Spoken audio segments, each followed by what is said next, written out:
தனியா படிச்சா ஏறவில்லை துணை நீ இருந்தா போதும் புள்ள இனிப்பா இருக்கு படிப்பதற்கு இரவில் படிக்க விளக்குதுக்கு முதலாக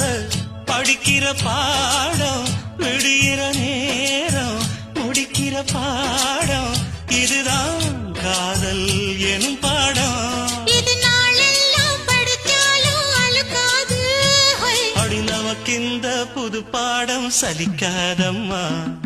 பள்ளிக்கூடம் போகலாமா அதுக்கு புத்தகத்தை வாங்கலாமா